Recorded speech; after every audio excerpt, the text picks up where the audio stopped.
ऐसा है? Yes sir. Yes sir. ठीक है। उमेर, वीडियो को जब तक रोकिएगा, पॉज कर दीजिएगा, मैं बताऊंगा रिकॉर्डिंग कब शुरू करनी है, ठीक है?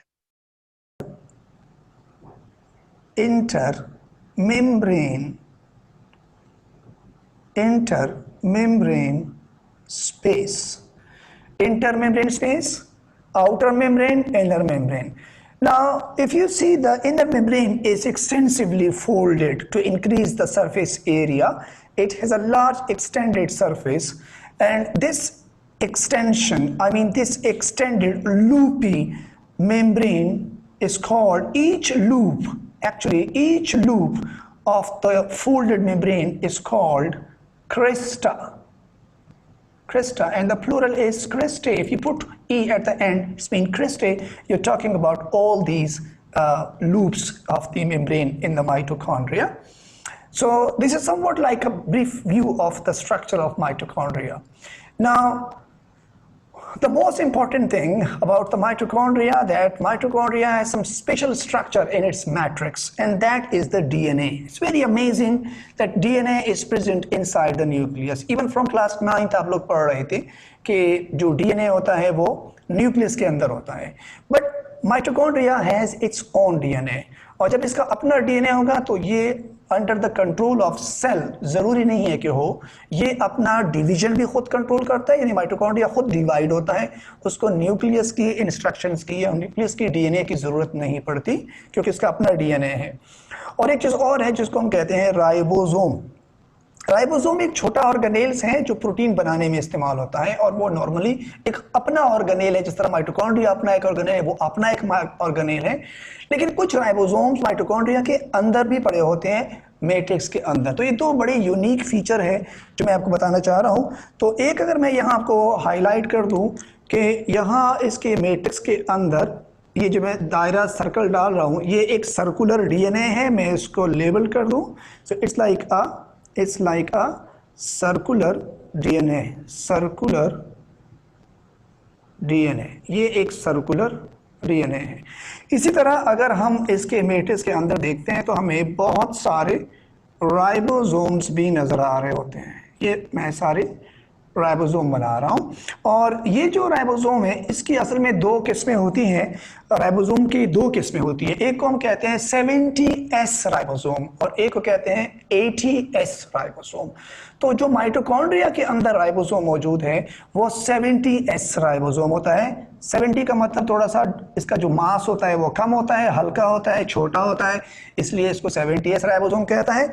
और जो आम राइबोसोम होते हैं साइटोप्लाज्म के अंदर वो हैवी राइबोसोम्स होते हैं, उसको हम 80S कहते हैं। तो कुछ फीचर्स माइटोकॉन्ड्रिया के आपके सामने नजर आ रहे हैं। Mitochondria is a double membrane structure. पहली बात जो आपको याद रखनी है, is a double membrane structure. The outer membrane is smooth while the inner membrane is extensively folded to make crista. As a result of two membranes, there are two compartments, the outer compartment and the inner compartment. The outer compartment is called intermembrane space, while the inner compartment is called matrix. Right. Now, in the matrix, we have circular DNA, a DNA which is in the circle form, like in bacteria we have the circular DNA. Similarly, it has ribosome which is 70S. It is present in the matrix of the mitochondria. Now, what about the diameter of the mitochondria? Mitochondria का size कितना होता है? तो अब आपको बताता चलूँ कि mitochondria का जो general size होता है, it is if you talk about the diameter of the mitochondria, so its diameter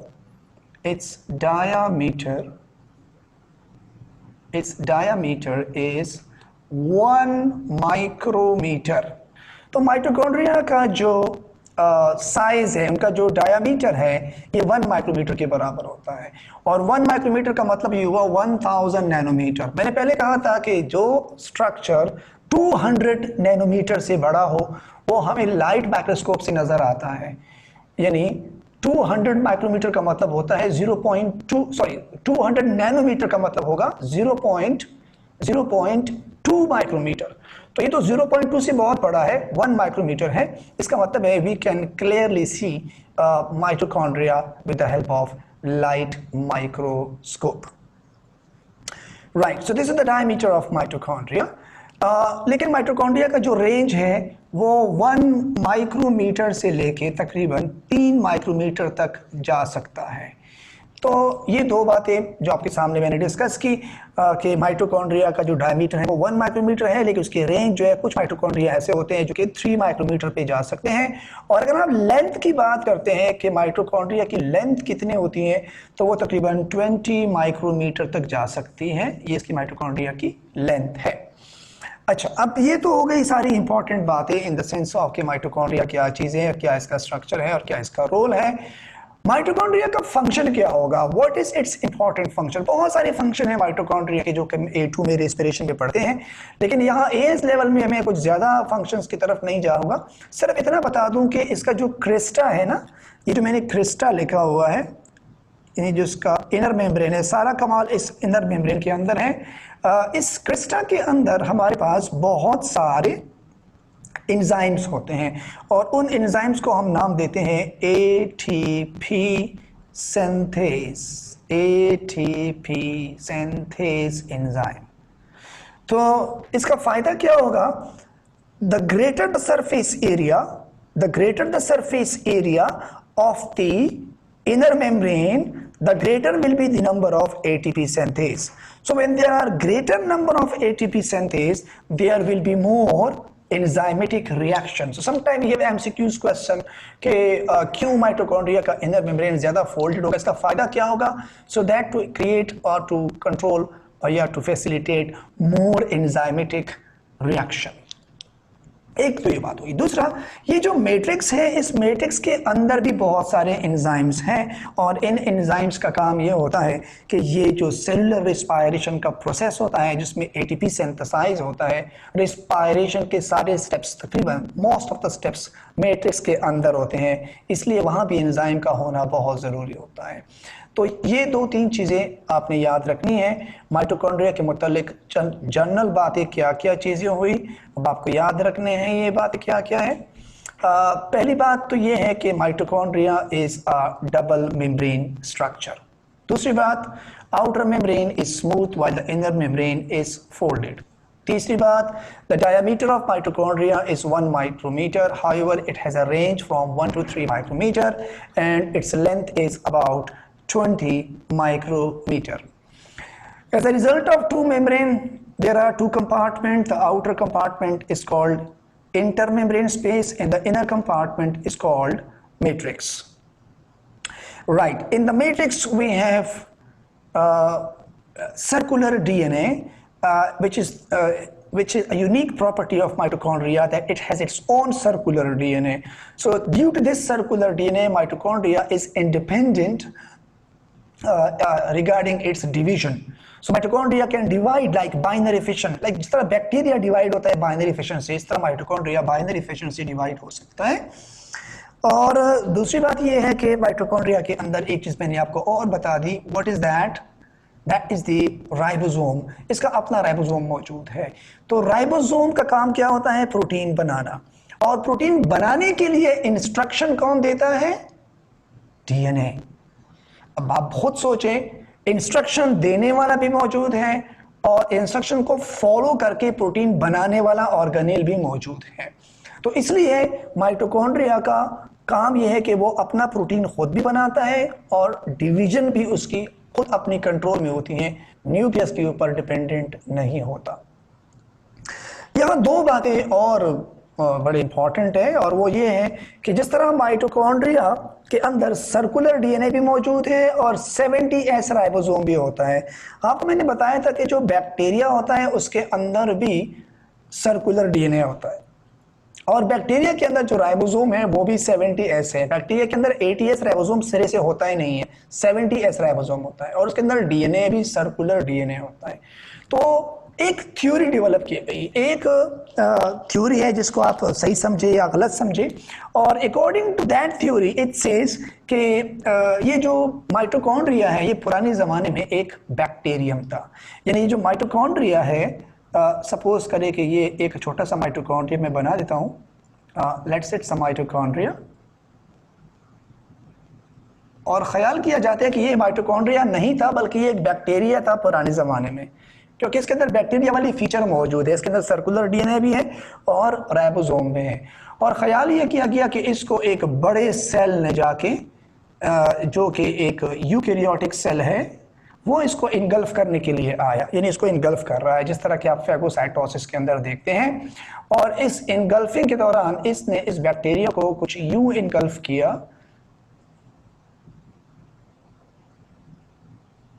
यानी ये इसने अपने सूडोपोडिया खोला, बैक्टीरिया अंदर आता रहा, ये बैक्टीरिया यहाँ आ जाता है। आई मीन जिस तरह आपने ओ लेवल में पढ़ा था, और इसी तरह ये यहाँ से थोड़ा सा अंदर आ जाता है जैसे कि आपको नजर आ रहा है, और इन्होंने इस तरह इनको इनगल्फ करके इसके दोनों जो किनारे हैं वो जुड़ जाते हैं। It goes to deeper and deeper, और दोनों किनारे करीब आते हैं, यहाँ तक कि ये बैक्टीरिया बाकायदा अंदर आ जाता है और ये किनारे जो है ये बाहर की तरफ से जुड़ जाते हैं। तो समझाने से मुराद ये है कि इट सेज लाइक एक यूकैरियोटिक सेल, ये जो बड़ा सेल है ये हमारा सेल है, कोई यूकैरियोट सेल है, ये प्लांट का भी हो सकता है, एनिमल का भी हो सकता है, इसको हम यूकैरियोट कहते हैं। So it's a eukaryotic cell, और जिसको इन्होंने इनगल्फ किया ये छोटा वाला, ये एक प्रोकैरियोटिक सेल था। प्रोकैरियोट का मतलब बैक्टीरिया, यानी ये एक प्रोकैरियोटिक सेल था जिसको एक यूकैरियोटिक सेल ने इनगल्फ किया। सवाल ये उठता है कि अगर वाकई में माइटोकॉन्ड्रिया एक बैक्टीरिया था पहले ज़माने में और एक बड़े सेल ने उसको इनगल्फ किया, तो जाहिर सी बात है इनगल्फ करने के बाद तो वो इसको डाइजेस्ट कर देगा, ख़त्म हो जाएगा। तो फिर माइटोकॉन्ड्रिया आज तक कैसे जिंदा है, क्यों सेल के अंदर है? जिस वक्त यूकैरियोटिक सेल ने इसको एब्जॉर्ब किया तो जाहिर सी बात है उस वक्त तो खत्म हो गया। क्योंकि जब कोई बड़ा सेल छोटे सेल को इनगल्फ करता है, जैसे कि व्हाइट ब्लड सेल्स होते हैं, तो वो उसको इनगल्फ कर देते हैं, के बाद इंजेस्ट करके डाइजेस्ट करके खत्म कर देते हैं। तो यहाँ एक थ्योरी के अंदर एक और बात आ गई, वो कह रहे हैं कि due to some reason the eukaryotic cell can not could not digest the bacteria। जब नहीं डाइजेस्ट किया तो फिर क्या हुआ? They establish a symbiotic relationship with one another। ना यहाँ मैं एक नाम बताने जा रहा हूं, सिम्बियोटिक रिलेशनशिप क्या होता है? सिम्बियोटिक सिम्बियोटिक सिम्बियोटिक रिलेशनशिप का मतलब होता है a type of relationship between two organisms where both the organisms gets benefit from one another, जिसमें से दोनों ऑर्गेनिज्म एक दूसरे से फायदा ले रहे होते हैं। और फायदा क्या है दोनों के? बैक्टीरिया क्या फायदा दे सकता है इस बड़े सेल को? आज माइटोकॉन्ड्रिया हमें क्या फायदा दे रहा है? माइटोकॉन्ड्रिया के अंदर एटीपी सिंथेज मौजूद है जो कि एटीपी बनाने में मदद देते हैं। तो एटीपी कहां से बनेगा? एटीपी के लिए हमें ऑक्सीडेशन की जरूरत पड़ती है ग्लूकोज की। तो ग्लूकोज कहां से आता है? हमारी खुराक से आता है। तो ये ख्याल किया गया कि सिम्बियोटिक रिलेशनशिप के अंदर होता ये है कि जो बैक्टीरिया था, यानी जो जिसको आज हम माइटोकॉन्ड्रिया कहते हैं, ये बैक्टीरिया इस यूकैरियोटिक सेल को एटीपी बनाने में काम आया, और ये यूकैरियोटिक सेल इसको ग्लूकोज देता था। तो बैक्टीरिया ग्लूकोज खा के एटीपी बनाता था, और वो एटीपी ये सेल अपने एनर्जी के लिए यूज करता था। तो it's like a theory, and this theory has been established, this theory has been adopted because of the structure of mitochondria due to the presence of two organelles. One is called 70S ribosome, which is only present in bacteria, and bacteria does not contain 80S ribosome. That's why we say like the presence of 70S ribosome and the presence of circular DNA in the matrix of mitochondria shows that these organelles belong to bacteria. So that's somewhat the story which we have already discussed in some previous classes. But let me to discuss further about these structures. Like I just have to one thing more. Like just have to move the diagram from here.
जी बेटा,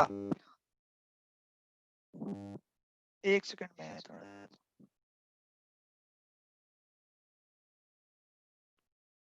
can you hear me? Yes, sir. ठीक है। अच्छा, इस video के अंदर आपको कुछ problem तो नहीं हुई, समझ आई? समझ आ गई सर। अच्छा, तो ये तो हमने माइटोकॉन्ड्रिया के मुतालिक डिस्कशंस की कि माइटोकॉन्ड्रिया का स्ट्रक्चर कैसे होता है। उसके बाद एक और ऑर्गेनेल भी आएगा, क्लोरोप्लास्ट। मैं उसकी भी आपके साथ वीडियो शेयर करूंगा, लेकिन पहले मैं थोड़ा सा चाह रहा हूँ कि इसके हवाले से जो मेजर बातें की जाएं, जो भी आप लोगों ने देखा। मैंने आपसे कहा कि mitochondria is a double membrane structure. तो कि जो पॉइंट वैलिड है, जो आप लोगों को याद रखने हैं, वो जरूरी क्या है वो आप याद रखें। सबसे पहली बात, माइटोकॉन्ड्रिया के कितने मेम्ब्रेन है? 2 मेम्ब्रेन। डबल मेम्ब्रेन स्ट्रक्चर है, ठीक है।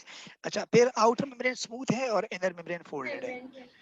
अच्छा, फिर इसके अंदर दो कंपार्टमेंट हो गए। एक कंपार्टमेंट कहलाता है इंटर मेम्ब्रेन स्पेस, ये आप देख सकते हैं, और इनर कंपार्टमेंट कहलाता है मैट्रिक्स, ठीक है।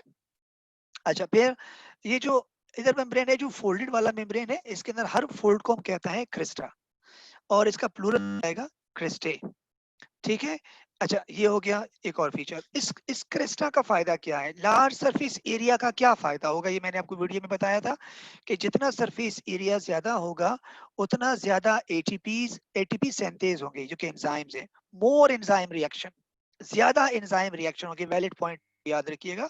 तो जितना सरफेस एरिया ज्यादा होगा, उतने ज्यादा एंजाइम रिएक्शन होंगे और उतने ज्यादा एटीपीज बनेंगे। अच्छा, एटीपी आप जानते हैं कि इसका काम क्या होता है? Do you know what is the abbreviation of ATP? Alternative to practical? Adenosine Adenosine triphosphate. Triphosphate.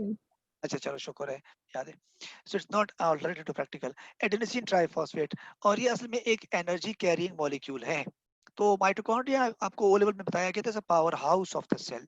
तो एटीपीज यहाँ बनते हैं। एटीपीज अगर आपसे कोई पूछे माइटोकॉन्ड्रिया के अंदर एटीपीज कहाँ बनते हैं, तो क्या जवाब देंगे? Christe. क्रिस्टे में। शाबाश, क्रिस्टे में बनेंगे। अच्छा, उसके बाद एक और इम्पोर्टेंट फीचर आया, और वो ये है कि माइटोकॉन्ड्रिया के अंदर दो चीजें बड़ी अजीब से हैं, अनयूजुअल है। एक, इसके अंदर अपना राइबोसोम मौजूद है। हालांकि राइबोसोम एक ऑर्गेनेल है जो साइटोप्लाज्म के अंदर होता है, लेकिन इसके अंदर अपना राइबोसोम है। और वो राइबोसोम लेकिन है कौन सा वाला? 70S, जो आप लोगों ने पहले पढ़ा था, प्रोकैरियोट के अंदर होता है। तो माइटोकॉन्ड्रिया के अंदर जो राइबोसोम है वो 70S है, लेकिन इसकी जो साइटोप्लाज्म है उसके अंदर 80S वाला होगा। अच्छा, फिर आप लोगों को ये पता होना चाहिए कि इसके अंदर इसका सर्कुलर डीएनए भी मौजूद है, और सर्कुलर डीएनए भी बैक्टीरिया के अंदर होती है। बेटा, यहाँ एक बात बताना चाहूँ कि जो 70S राइबोसोम है, राइबोसोम का काम होता है प्रोटीन बनाना, लेकिन प्रोटीन खुद ब खुद नहीं बनता, उनके लिए इंस्ट्रक्शन की जरूरत पड़ती है, जेनेटिक इंस्ट्रक्शंस होती है जो कि डीएनए से आती हैं। अब जरूरी बात यह है कि अगर आप माइटोकॉन्ड्रिया को देखें तो इसके अंदर दोनों चीजें हैं, यानी इसके अंदर जो इंस्ट्रक्शन प्रोवाइड करने वाला स्ट्रक्चर है यानी डीएनए, वो भी है, और जो प्रोटीन बनाने वाला स्ट्रक्चर है राइबोसोम, वो भी है। तो इसका मतलब ये हुआ कि माइटोकॉन्ड्रिया अपना प्रोटीन खुद बनाता है। हालांकि प्रोटीन बनाने के लिए इंस्ट्रक्शन हमेशा न्यूक्लियस से आती हैं, बट ये न्यूक्लियस के ऊपर डिपेंडेंट नहीं है। तो कभी कभी इसमें 2 मार्क का सवाल आता है कि क्यों माइटोकॉन्ड्रिया न्यूक्लियस के ऊपर डिपेंडेंट नहीं है।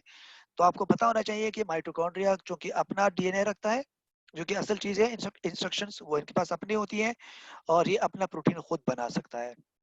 एक और बात बताऊं कि डीएनए का काम सिर्फ प्रोटीन के इंस्ट्रक्शन नहीं होते, बल्कि डीएनए के इंस्ट्रक्शन सेल डिवीजन की भी होती हैं। जितने भी ऑर्गेनेल्स डिवाइड होते हैं, उनकी डिवीजन न्यूक्लियस कंट्रोल करता है, लेकिन माइटोकॉन्ड्रिया की डिवीजन न्यूक्लियस कंट्रोल नहीं करता, ये इंडिपेंडेंटली डिवाइड होता है, क्योंकि ये खुद मुख्तार है, इसके पास अपना डीएनए मौजूद है। और इसकी डिवीजन कैसी होती है? बाइनरी फैशन से होती है, जिस तरह बैक्टीरिया डिवाइड होता है। तो दो चीजों ने बड़ा इंपॉर्टेंट रोल प्ले किया, एक सर्कुलर डीएनए और एक 70S राइबोसोम। अच्छा, उसके बाद फिर आपको एक चीज और बताई गई, इसका डायमीटर बताया गया। इसका जो यूजुअल डायमीटर होता है वो 1 माइक्रोमीटर होता है, लेकिन इसकी रेंज होती है, बाज माइटोकॉन्ड्रिया 2 या 3 माइक्रोमीटर भी होते हैं, लेकिन मेजोरिटी जो हमें माइटोकॉन्ड्रिया नजर है वो 1 माइक्रोमीटर, ये इसका डायमीटर है। यानी अगर आप माइटोकॉन्ड्रिया को काटेंगे ना, सामने ऐसे ऐसे कट लगाएंगे, तो अंदर जो इसका कटा हुआ गोल हिस्सा होगा, क्रॉस सेक्शनल हिस्सा, उसका डायमीटर बताया जा रहा है, वो 1 माइक्रोमीटर होगा।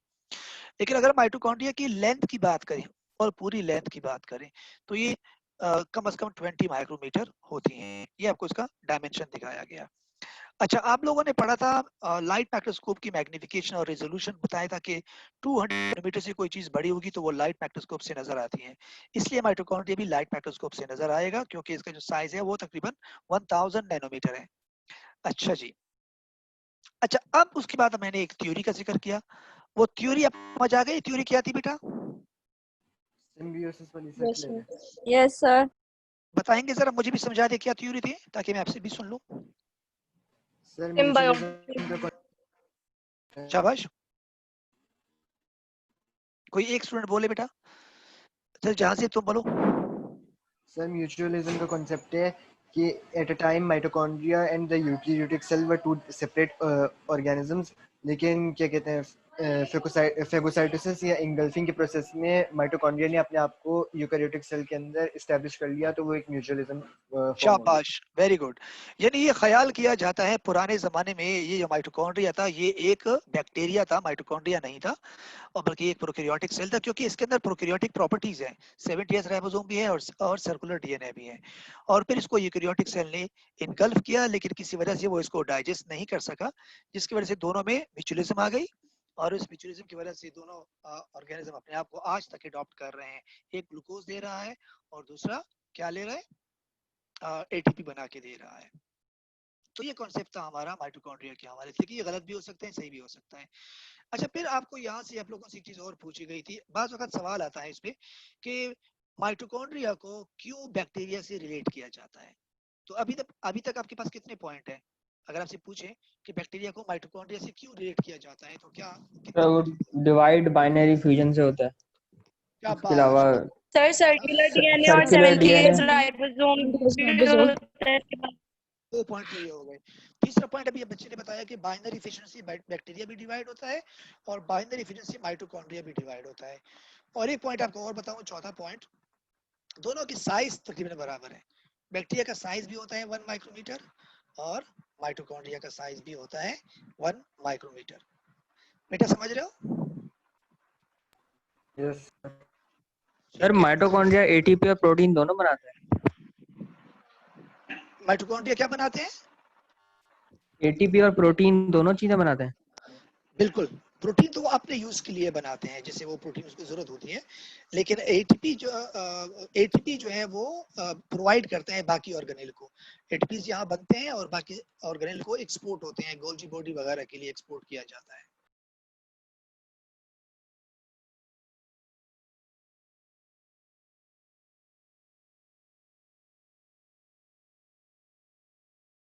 बेटा समझ गए? Yes sir. ठीक है बेटा, जी सर। बस इंशाल्लाह ताला आज के लिए इतना काफी था, एक ही ऑर्गेनेल पढ़ेंगे और बाकी क्लोरोप्लास्ट इंशाल्लाह ताला मैं नेक्स्ट लेक्चर में पढ़ाऊंगा। थोड़ा कम कम पढ़ेंगे ताकि ये चीजें आपको सही तरह समझ में आए। भी कॉलेज भी खोलने वाले हैं। बहरहाल मैं एक चीज आपके साथ जरा शेयर करूं, आप थोड़ा सा स्टे करें, मेरे साथ रहें, मैं आपको एक चीज और दिखाना चाह रहा हूँ।